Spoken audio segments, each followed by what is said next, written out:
The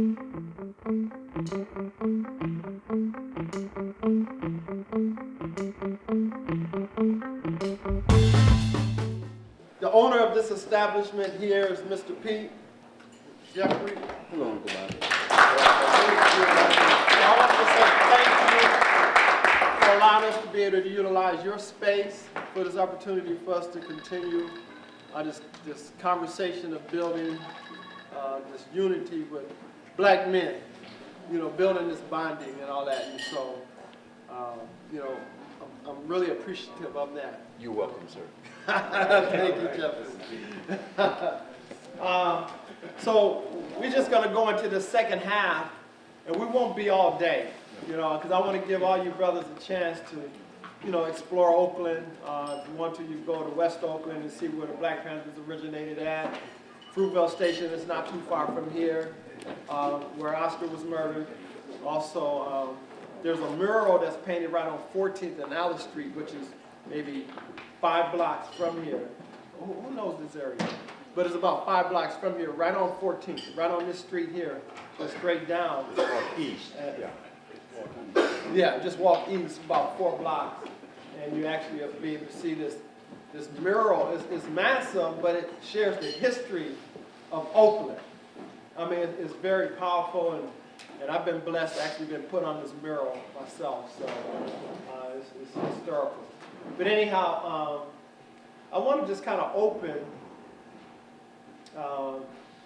and continue to do it how we've been doing it.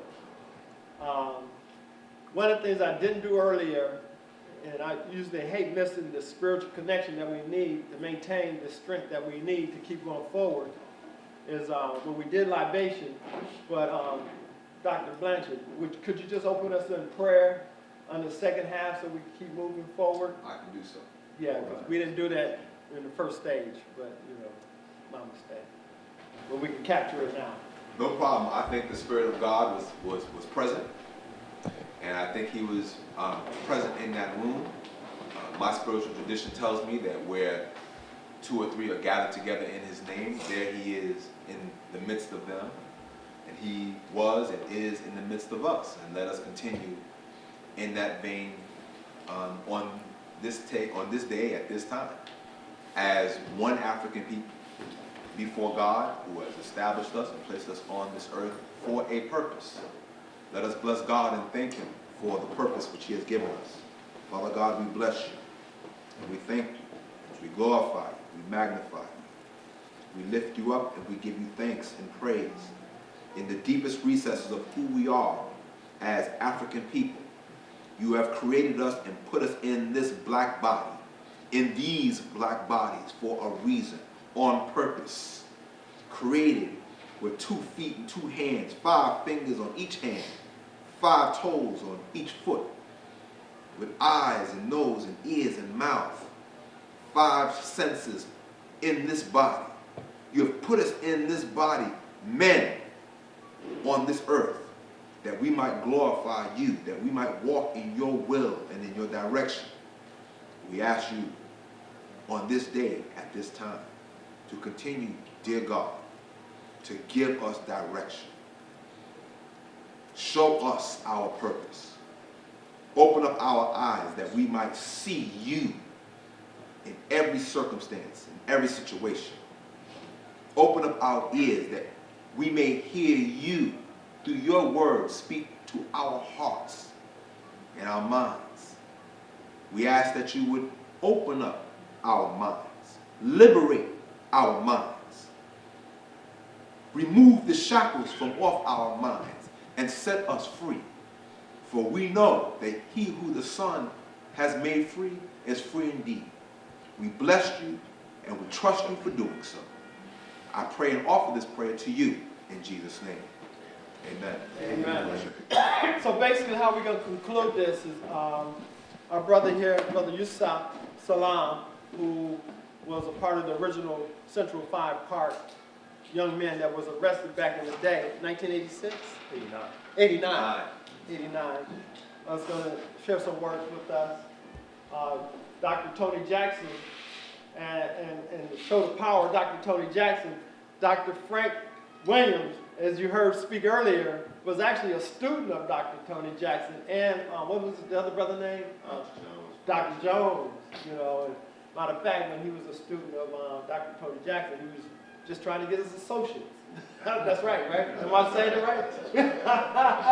So, you know, he's been well fed, you know, and has risen up to his own standard and doing what he can to bring about the real systemic change that we need in our community. As many of us others in this room, you know, and that's what makes this so powerful, because we all have our unique story to tell. But not only that, as Brother Greg said, we're put here to run an errand? Yeah. Yes, sir. You know, and you just know what your errand is, and you run that race, Yes, sir. run that errand, you know. Because if all of us do just a little bit that God has given us to do, no one person has to do it all. Right. You know, and that's what will keep us moving forward. And then of course, after Yusef speak, you know, we'll open the floor for those that may want to share a word or two with the brothers.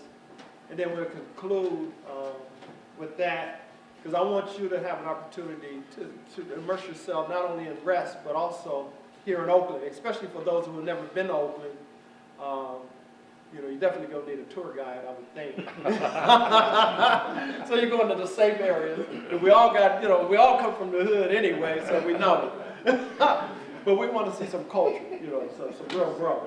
So, Dr. Yusef, why don't you come on up? Yes, I said Dr. Yusef.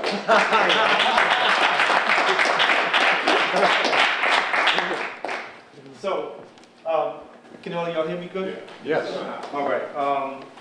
You know, I was rethinking the question, what is your purpose? And as I rethought it, the first word that came to mind was my purpose is to be. And I realized that when I started this journey, I was thrust into a situation that I had no knowledge of, no prior information. Although my mom had told me about her growing up in the Jim Crow South and all of that stuff and what it meant, I was looking at my mom like, but we in New York. Like I couldn't connect with what she was saying, you know? I turned 15 and I get arrested for a crime that I didn't commit. And I knew I didn't do it. My mom knew I didn't do it because she knew her son. And she was my strongest rock, my strongest pillar for me in terms of what I was doing and in terms of what I was about to go through. And so what I thought about as this thing kept rising in my mind about what is my purpose, because I kept thinking about it. I said, I feel like I didn't give justice to what I said, even though I understood it for what it meant for me. But then I started thinking about the tradition of what happens in many families. And that tradition is, when a child is born, you name that child. And in the tradition that I come from, my birth certificate said for 7 days, boy, Salam. Because the child in the tradition I come from, which is Islam, is born nameless. And so instead of having a baby shower before the birth of the child comes, and people come and they bring gifts and things of that nature, the so-called baby shower situation happens after the baby is born in Islam. And they have what they call a baby naming ceremony where people bring gifts and they welcome this person who has come into the world. I wrote a poem about it in my book called, I think it's called I Am or something like that, but it's about finding out who this person is. Because each of us were born into this world with a purpose. Each of us are born into this world. Each of us have a seed within us that's going to give us everything that we need. And so I was in boo with this, with the name. My name is actually a very long name. My name is Yusef Idris Fadil Abdus Salam. And I never knew what my name meant, because when I would ask my mom, what does my name mean? She would say, boy born with hair on his head. And I said, okay, I guess I'm a boy born with hair on my head. You know what I'm saying? But it's funny because now I bring it back full circle because here I am now in the prison industrial complex. And when I was growing up, it was like people had a speech impediment. When they would say, hey, what's your name? I would say Yusef, and they would say Joseph. And I would say, no, Yusef. And they would say Joseph. And they said it so much that I said, it's close enough. You know what I'm saying? So here I am now in prison. Here I am now faced with a situation that I have no prior knowledge of. People are coming around me and they are blessing me. They are blessing me. And I get to prison. And someone said, who are you? And in my ignorance, I said, I'm Yusef Salam, you know, the guy that they falsely accused of raping that white woman in Central Park. And in their wisdom, they said, I know that. But my question was, who are you? And I said, damn. Because it was just like it was like Neo in the Matrix. Like straight up. I said, damn, I don't know who I am. And so I had to go back and do the knowledge. And now here I am doing the research. And I said, damn, people called me, when I said my name, they would say Joseph. And I said, well, who's Joseph? And so I kid you not, I started reading anything and everything I could get my hands on. Because see, I took prison, and instead of allowing time to do me, I did the time. Come on. I turned that time into something else. I allowed this situation to mold and shape me, right? And so now I'm reading anything and everything I can get my hands on. And I found out that there was a man named Joseph who lived some time ago, who was chosen by God to do something. And that man, at a young age, was accused of a crime he didn't commit. And that crime was rape. And was found out through time that he didn't do it. And I was floored when I read that. Because I straight up, I was like, this is biblical. I'm getting out of here. I came home to parole. I came home to having to register underneath the Megan's list. Wow. But in the process of me trying to research who I am, I came across this one Hebrew book. And this book said that the word Yusef comes from the Hebrew, which means he enlargeth, or he increased. And by he, who is the he? God, right? And I said, wow, this is deep. And then, as you do the knowledge more, my middle name is Idris, which is the Arabic version of the prophet Enoch in the Bible, which means, or he was considered the first teacher. Fa'adil is a word that is two words joined together with honor, or with justice. Fa'adil, with justice. And the last name everybody knows because people know Salam means peace, right? And so as I go back to the beginning of this story, I'm reminded that in the tradition I come from, a child is born nameless. Because as the child comes into this world, the parent is ordered to observe the child, to figure out who is this that has come. And then after that 7-day period, they name that child and have a ceremony and bring the community together to let the people know who has come. And so I found out in prison that the name that my parents gave me was God will increase the teacher with justice and peace.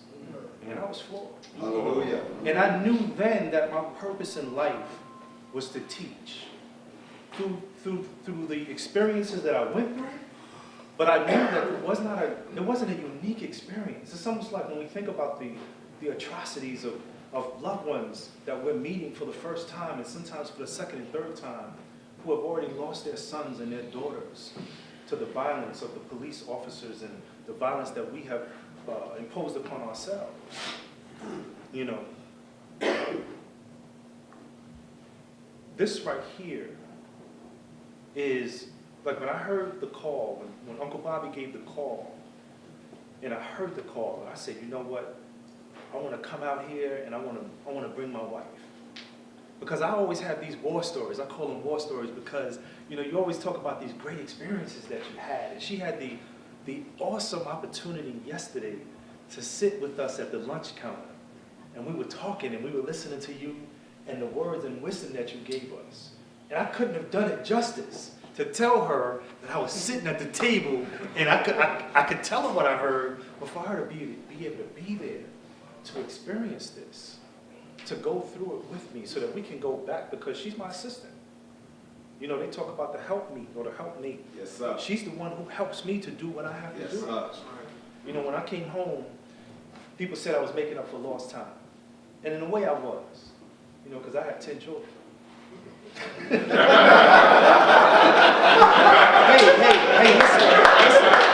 listen, I started off with the biblical reference, right? That biblical reference. Biblical reference said, it said, be fruitful and multiply. You know what I'm saying? No TV in that house. I catch up on the iPad. You know, but I got to be very honest about that, though. Even that. My wife, when I met her, she had 3 babies. And I had 3 babies myself. And we were so, you know, I think we both were apprehensive about telling each other that we had children. You know, because when you have, as a man, if you have 3 children, that's not just one child. That's like, you know, and especially in the African American community, Africans in America community, because I got to replace that in writing. Amen. Africans in America community. A lot of times it's not just one baby mom, right? That's just the reality, you know. But in my case, it was. But as me and my wife began to court each other, and I said to her once, I said, man, I gotta, you know, I keep on missing dates, and she keeps on missing dates, and I don't know why she's missing dates, but I know I'm missing dates because I don't want to tell her the truth. But I got 3 daughters. And so one day I said, I just gotta come out and tell her. I said, listen, I got something to tell you. I got 3 daughters. That's why I keep missing these dates. And I swear to you, she said, I got 3 children of myself. And so it's like, just like that, we became the Brady Bunch. Just like that. Wow. And as we began to build our family, we had, you know, she had 2 boys and a girl, and I had 3 girls. And even though I know the man has the gene that produces both male and female, I felt like she had 2 boys, so there might, you know, something's inside her that's going to allow me to get that boy. And so we had a child, and it was a girl. And we had another child, and it was a girl. So if you keep them count, that's 8 is enough. Right. And then we had another child. It was a girl. And I felt blessed. I'm going to tell you, I felt blessed because, you know, even though sometimes the woman is looked down upon when you have a female child, I come from a tradition that tells you that this is one of the greatest things that you can do. You know what I'm saying? I'm in the likes with, you know, El Haj Melisha Bash. She had 6 daughters. I said, man, I'm doing good. You know? And I know y'all heard me say I had 10 children, and if you keep it count, that's 9. And when my wife told me that she was pregnant, or we were pregnant again, I said, wow, this is a blessing. I said, I guess I got another girl coming.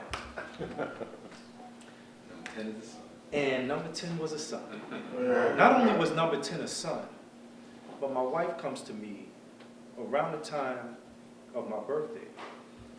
And she's apologizing, and I'm like, what's going on? She said, I'm so sorry. You know, they're telling me that the baby is problems and complications with the baby, and they're gonna have to do emergency procedures and all of this stuff, and we might be in the hospital for your birthday. I said, that's a blessing. You know? So my son was born to me on my birthday on 2016. And I gave him my name. And I said, I hope he never has to live through the experiences and the harsh realities that I went through. that he'll have all of the benefit and none of the pain. You know what I'm saying? Because that's what it's about. That vision about being an elder that we heard earlier, be able to say, man, I remember back in the days, man, we was killing each other. We don't have no murders in the black family now. I remember when all of this madness was going on. Our highest aspirations was to be liked by them. But we can never get the complexion for protection. This just don't work with us. No way, no how will they ever see us as equal. Because, as my brother so eloquently put it, in his book on the cover it says $40 million slave. He was talking about the football players. They always see us as a commodity. They always see us as a dollar.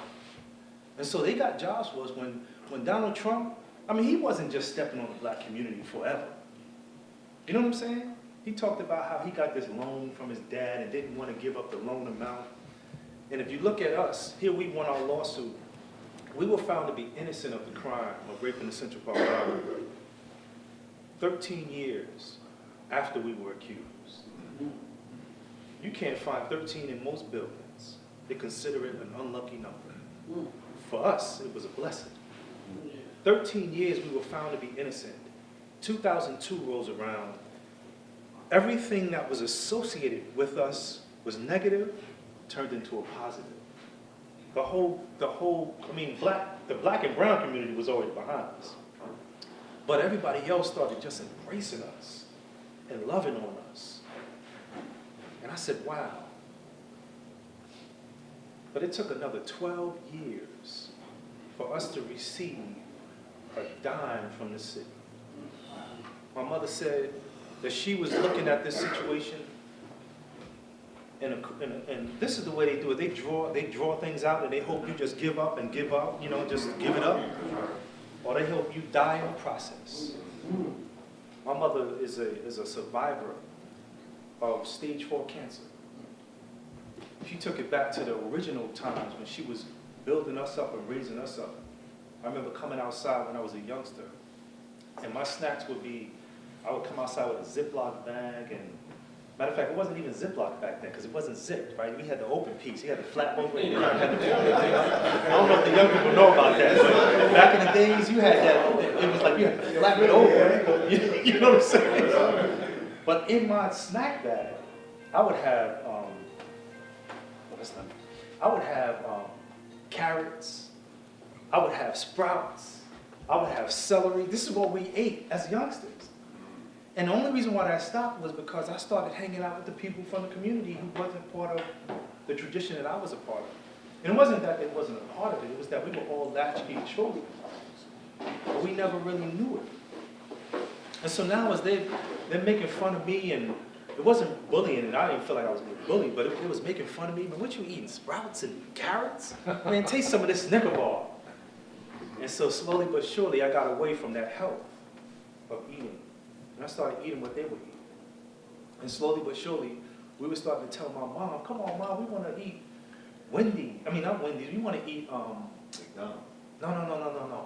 We want to eat Wonder Bread.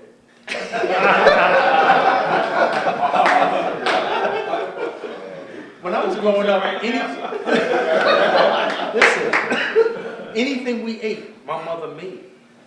My mother, if we wanted a sandwich, we went into the pantry.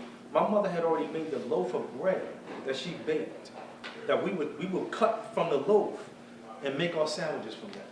If we wanted yogurt, she made the yogurt. She turned the machine to make the ice cream. My mother did all of that stuff. And she's a survivor of cancer because she went back to that same origin of health and was able to make sure that she was alive and around to be able to see the fruits of what happened with this case.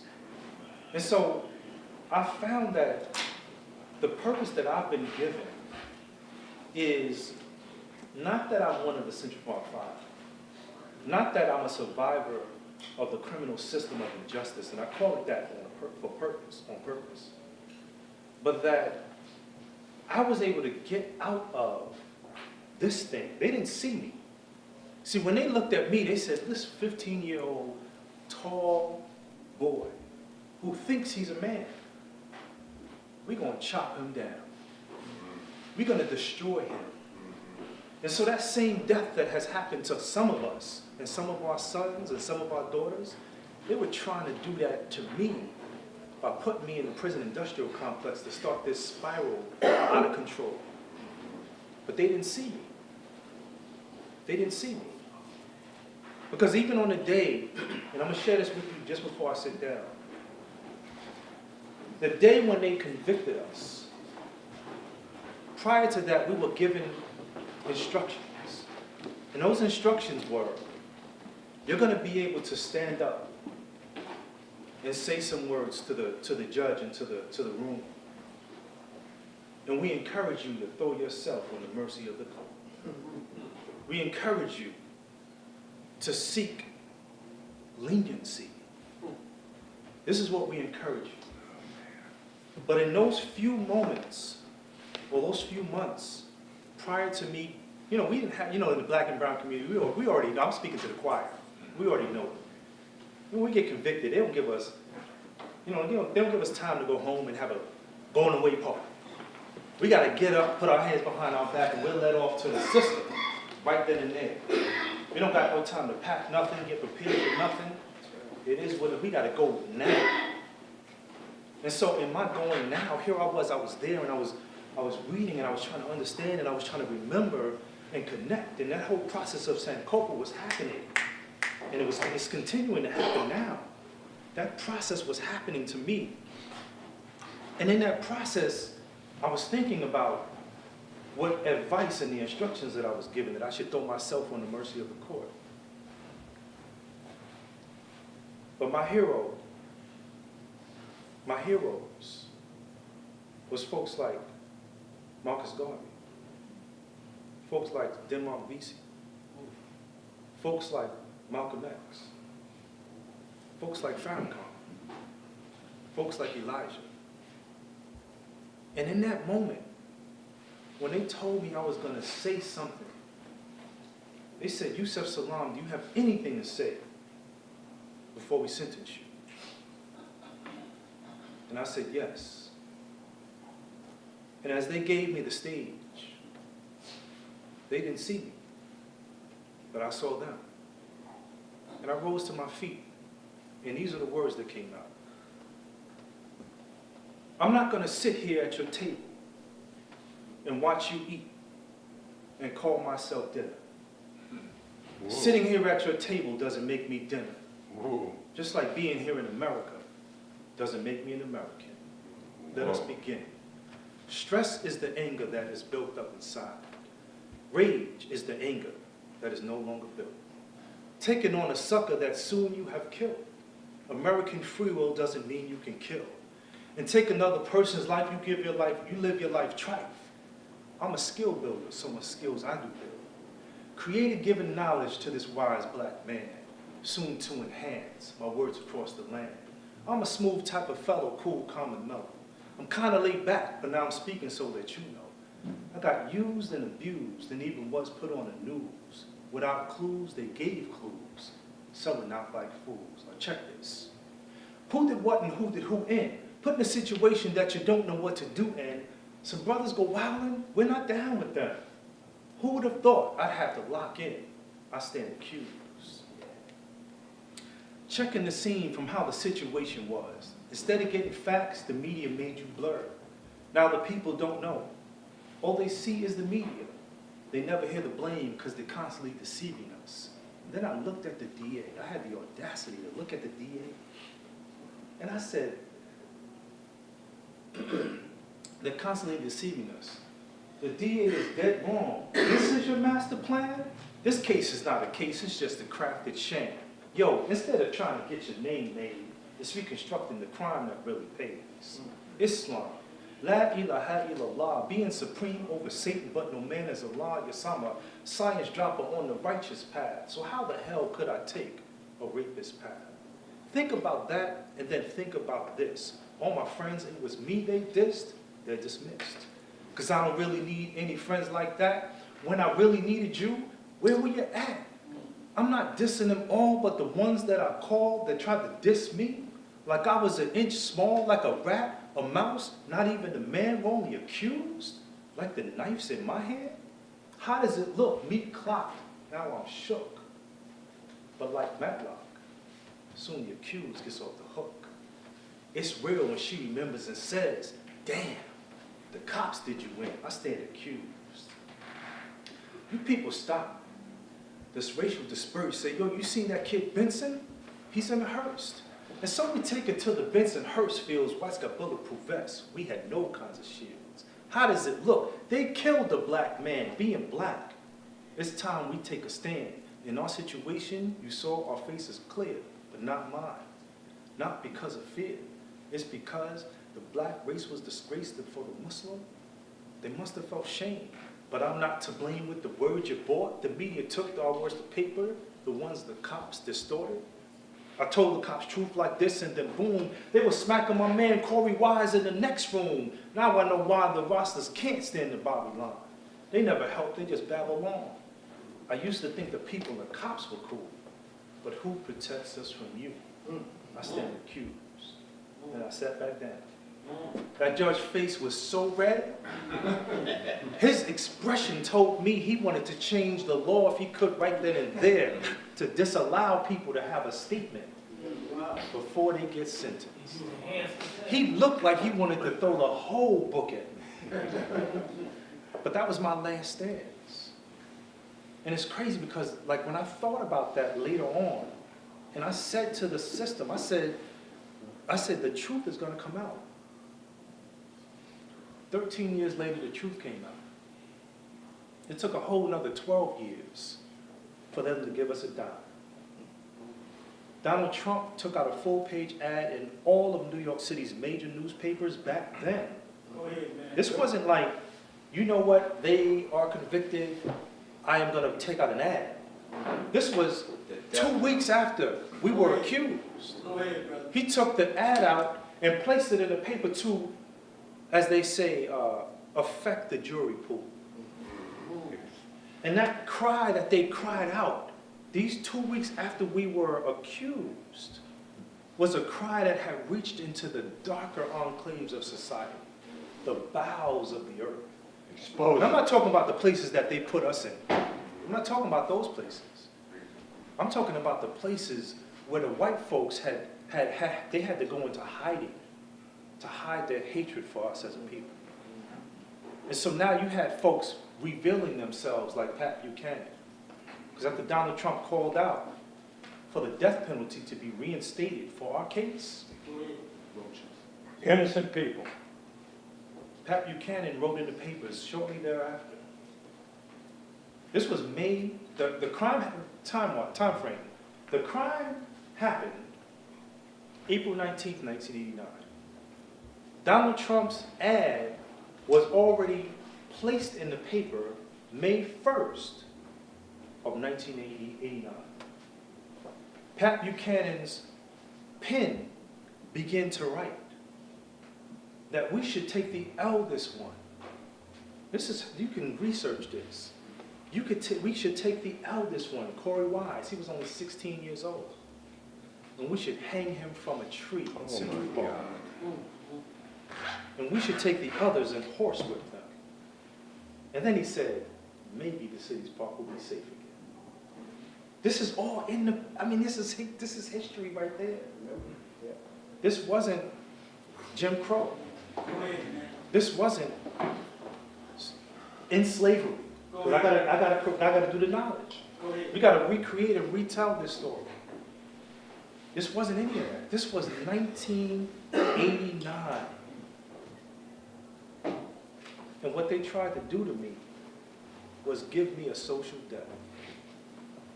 And when I got to prison, and I started doing this time, and I'm bumping into folks who were original members of the Black Panther Party, who were original members of the Black Liberation Army.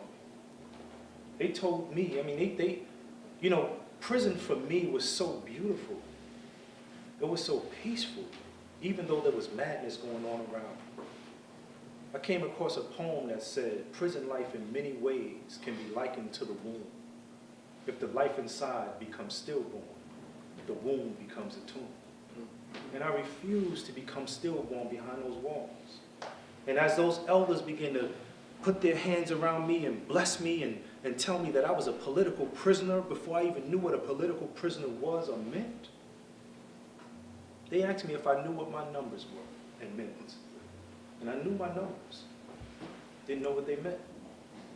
Every day when they said on the count, you got to get up and say your name and your number.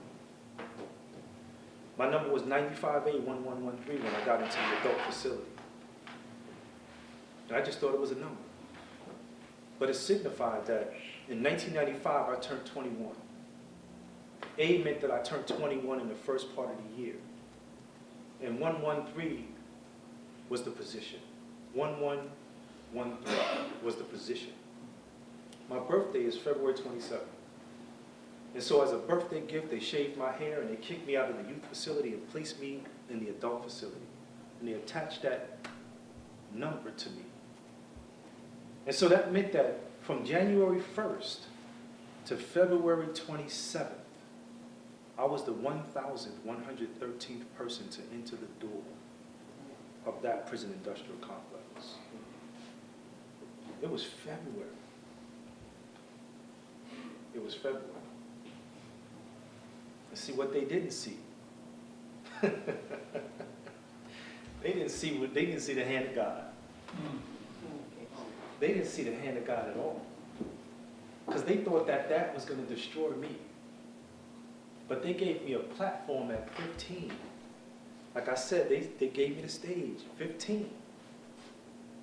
And I took this opportunity to be able to learn, educate, and realize and understand that my position in what they tried to do was so great that here and now I can be able to take this message of what happened to me and not just talk about the Central Park jogging case, because I don't just talk about that. Because I could talk about that, but I talk about all of the injustices that go on. And I also talk about the ways that we can help and bridge and connect so that we can heal this. Because my professor, one of my professors, I'll never forget this. My professor was Dr. Marimba Ani. Oh, yeah. And Dr. Ani said to me, she said, you know, Yusef, if we decided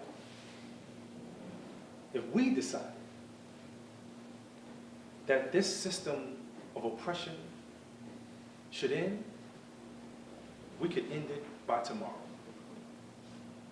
Farrakhan said that our unity is more powerful than an atomic bomb. If we decided that this system of oppression should end, just like that, it'd be gone. We won't have to throw a rock at all. Because see, we're being played. We're on that, I don't know if anybody saw that picture. It's a depiction of a chessboard. But really, it's a depiction of a checkers board. And as you zoom out of the checkers board, and there's people on the board. And there's black people, black and brown bodies on the board. As you zoom out of the board, it's a chessboard. So we're playing checkers on a lower level, but they're playing chess on the upper level.